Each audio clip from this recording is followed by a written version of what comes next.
We're rapidly approaching 2024 and I'm not sure how to feel about it.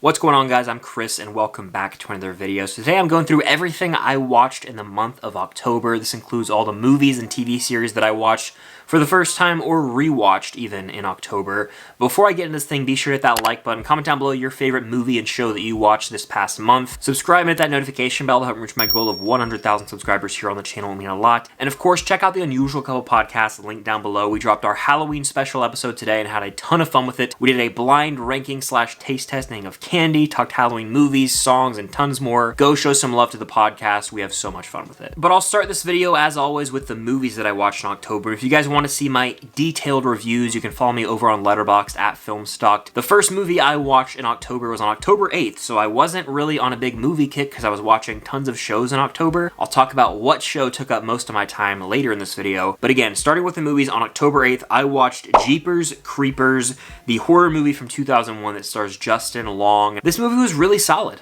It had a premise that I was a little hesitant about, but once it got further in, I was like, okay, I appreciate the lore they're setting up. It's a very cheesy movie, but it knows what it is, and it's got creepy vibes for sure. Like, the final shot of this movie will be burned into my retina for the rest of my life. I'll never forget it. My eyes cannot unsee what I saw. If you know, you know. But I will say this movie features some incredibly stupid decision-making from our main characters, especially the character played by Justin Long. His name in the movie has escaped me, but his character was insufferable. God, I wanted to punch him in the face multiple times in this movie. And it's one of those horror movies where it's like, if they don't make one stupid decision, there is no movie. So the whole plot is because of the stupid decision-making of our main characters. But regardless, it makes for a fun enough, campy time that does have some rather serious thrills. So I enjoy Jeepers Creepers. Would I watch it again? I'm not sure.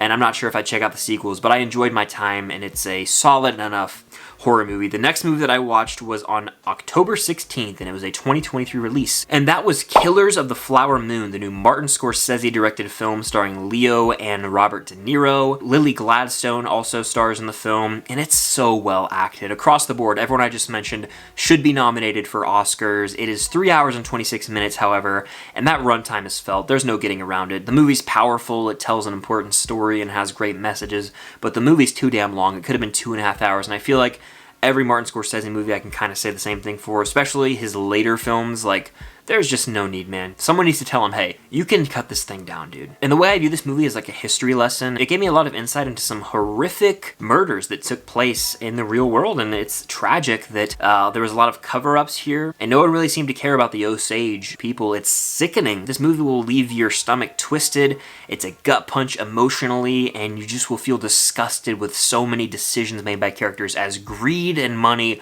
run the show in this thing. It's a very well-acted, powerful movie, but not one I really ever see myself going back to be honest. The next movie I watched is actually a short from Disney. It's Once Upon a Studio. This is the little short they did where Mickey Mouse is assembling all the different Disney animated characters to get together for a picture to celebrate Disney turning 100 years old, and this was just so sweet. There's so much nostalgia when you think of these characters, and I can't help but feel heartwarmed when I watched this short. It was like a 5 to 7 minute long thing, but it brought me through all the different eras of Disney growing up and all the different movies and characters that I love growing up and still to this day, so it was special and just a heartwarming, delightful short. But the next thing I watched was a rewatch in theaters of the OG Hunger Games, which came out in 2012. I saw the movie in theaters back in 2012, but myself and my girlfriend Cam went and saw this as it is celebrating, you know, the release of the Hunger Games, The Ballad of Songbirds and Snakes in theaters in November. They did a special little re-release. There was some trivia before the movie, some special looks at The Ballad of Songbirds and Snakes, and it just felt right seeing a Hunger Games movie on the big screen again.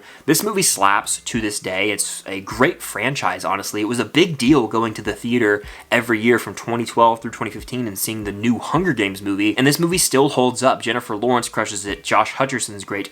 Haymitch is one of my favorite characters in the whole franchise, played by Woody Harrelson.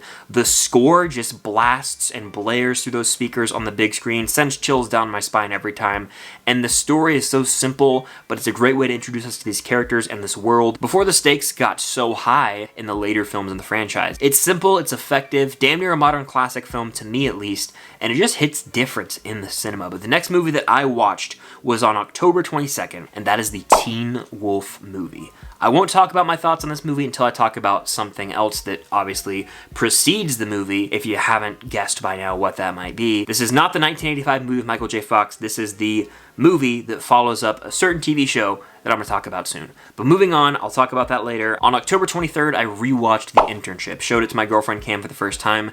This is just such a feel-good movie to me. It's directed by Sean Levy, it stars Vince Vaughn and Owen Wilson, and it's like just a feel-good movie. There's no other way to say it. It makes you happy. Is it the funniest movie of all time? No. It's a comedy, but it's an uplifting movie. It will just make you feel warm inside. It'll put a smile on your face, and that's all I really go to The Internship for. It's by no means a hilarious movie. Sure, it's got its moments that will make you laugh out loud or chuckle, but the plot and the main story is just so happy go get 'em. I can't help but love this film. And then that same night, I did a double feature as Cam showed me John Tucker Must Die for the first time. I equate this movie to the same genre as She's the Man, where it's like this 2000s coming-of-age flick with, you know, all the tropes and stereotypes of certain high school students, but the movie has a lot of heart and packs an emotional punch, and that's the case here. It's funny. It's, again, another one of those feel-good type of movies that's really easy to watch. You can sort of just enjoy your time and not think too much about it, and that's the case with John Tucker Must Die. It's got some great bits. It's hilarious at times. There are some sweet romantic elements to it as well, and it stars a young Penn Badgley who's just kills it here. So John Tucker Must Die was a pleasant surprise, and that genre of movies I feel like I always end up enjoying. And then on October 25th, I made the decision that I'm going to be taking on one of my biggest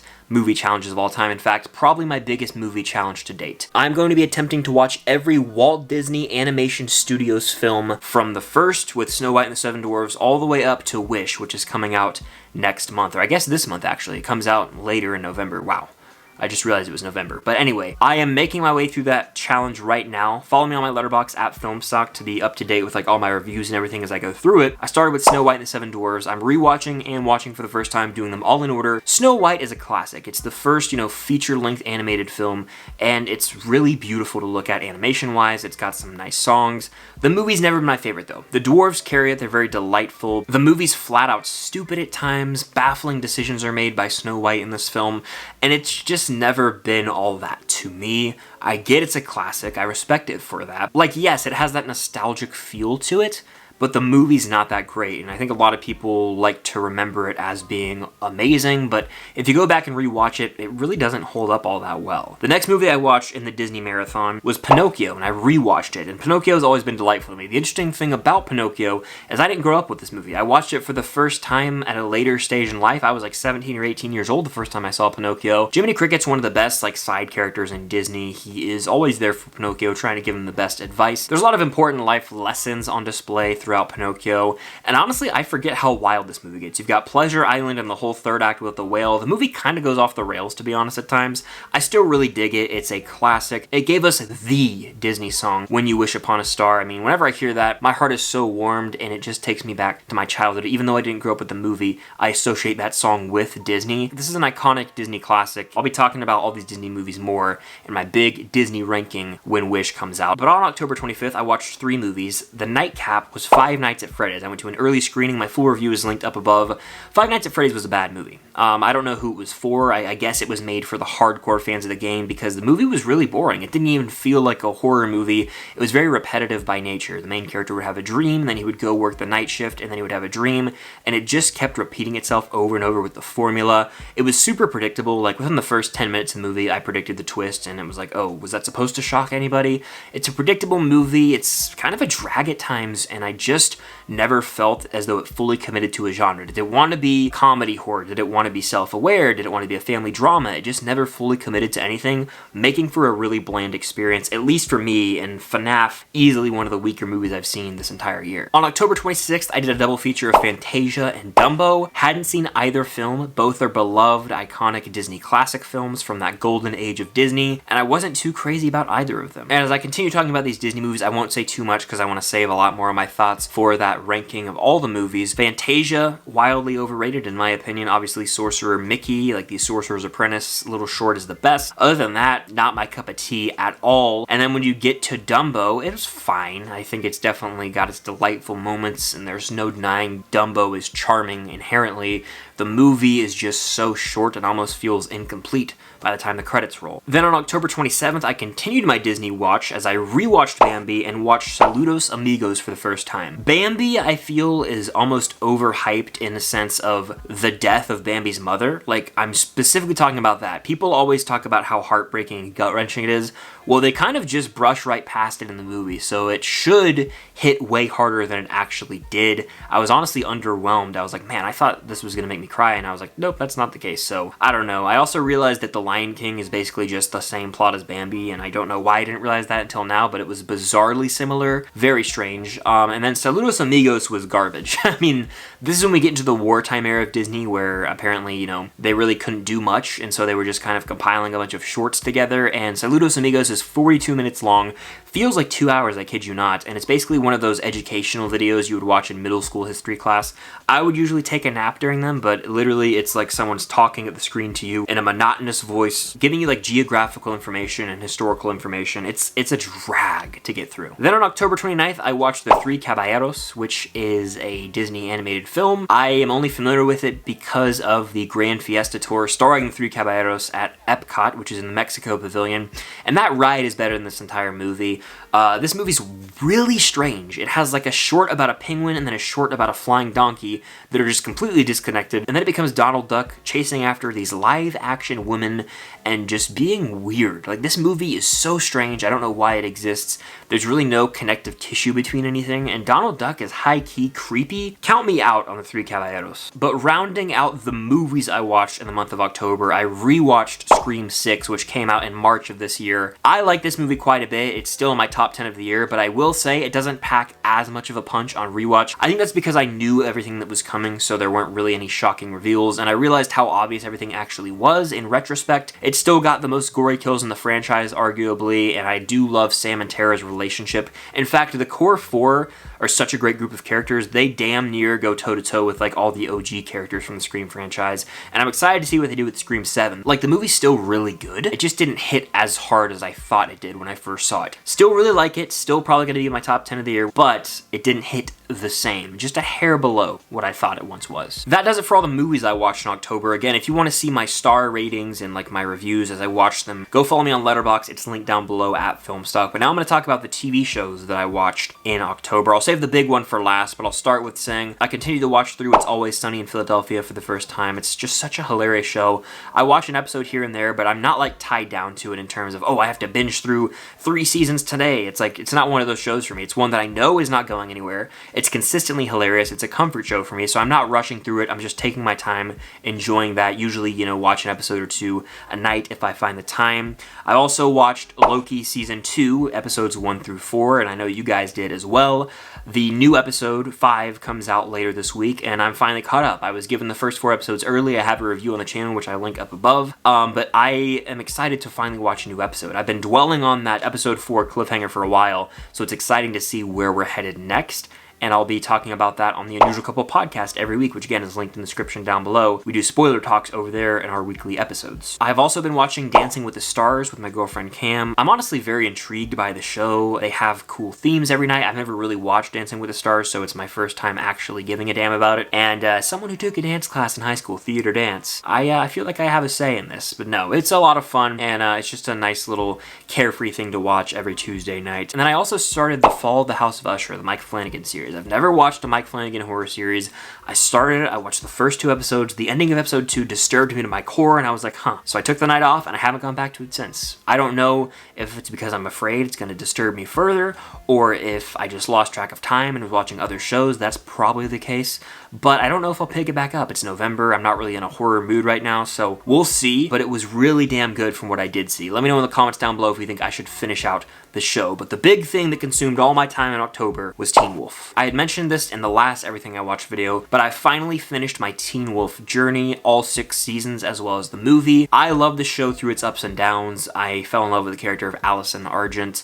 You've got Scott McCall, Stiles Stilinski, Lydia, Coach, Sheriff Stilinski, Melissa, Chris Argent. The list goes on and on. The show created this world with this expansive lore that honestly could get confusing and too much at times, but through thick and thin, you know, through all the ups and downs, I love the characters so much that I was along for the journey.